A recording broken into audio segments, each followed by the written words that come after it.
Shalom kepada Bapak, Ibu, dan teman-teman. Puji Tuhan kita masih dapat mendengarkan firman Tuhan pada hari ini. Saya Paskah Sitompul membawakan renungan kita pada hari ini yang diambil dari kitab Amsal 19 ayat 20-21. Sebelum kita memulainya, ada baiknya kita menandai diri kita dengan tanda kemenangan Kristus dalam nama Bapa dan Putra dan Roh Kudus. Amin. Amsal 19 ayat 20-21 yaitu, dengarkanlah nasihat dan terimalah didikan, supaya engkau menjadi bijak di masa depan. Banyaklah rancangan di hati manusia, tetapi keputusan Tuhanlah yang terlaksana. Pada ayat yang ke-20 berkata, dengarkanlah nasihat dan terimalah didikan, supaya engkau menjadi bijak di masa depan. Saudara-saudara, nasihat dan didikan tidak dapat dipisahkan. Pertanyaannya, di mana kita dapat mendengarkan nasihat dan memperoleh diri? Kita dapat memperoleh nasihat dan etika dimanapun kita berada, baik di rumah, lingkungan sekolah, dan lingkungan pergaulan. Kemudian pertanyaan selanjutnya, siapakah kita dapat memperoleh pendidikan dan nasihat? Jawabannya, kita dapat memperoleh nasihat tentunya dari orang yang berpengalaman dan lebih tahu. Kemudian kita dapat memperoleh pendidikan tentunya dari orang yang berpendidikan. Kita tidak mungkin memperoleh nasihat ataupun didikan dari orang yang tidak berpengalaman.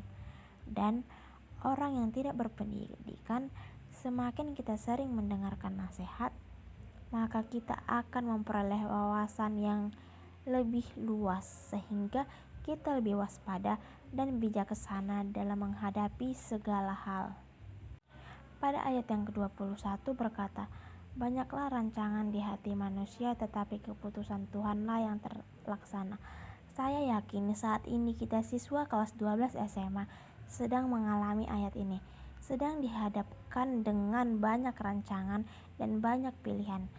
Dihadapkan dengan pilihan, apakah setelah lulus SMA kita mau kerja, apakah setelah lulus SMA kita mau tes angkatan, dan kemudian diperhadapkan dengan banyak pilihan universitas-universitas jika hendak melanjut kuliah. Kita menjadi cemas dan khawatir akan masa depan kita. Tetapi Tuhan Yesus berfirman dalam 1 Petrus 5 ayat 7 yang berkata, serahkanlah segala kekhawatiranmu kepadanya, sebab Ia yang memelihara kamu. Melalui ayat ini mendapat kekuatan dari Tuhan Yesus untuk mempersiapkan masa depan kita.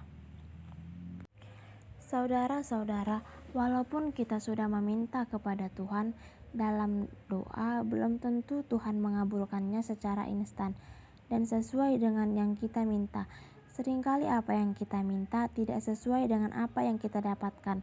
Hal ini bukan berarti Tuhan Yesus berbohong akan firman-Nya, tetapi sebenarnya Tuhan sedang mempersiapkan sesuatu yang lebih indah, yang lebih spesial, yang lebih di luar dugaan kita.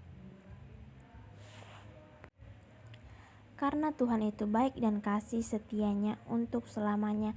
Jangan putus asa, tetaplah berdoa dan percayalah bahwa Tuhan tidak pernah meninggalkan kita semua. Amin.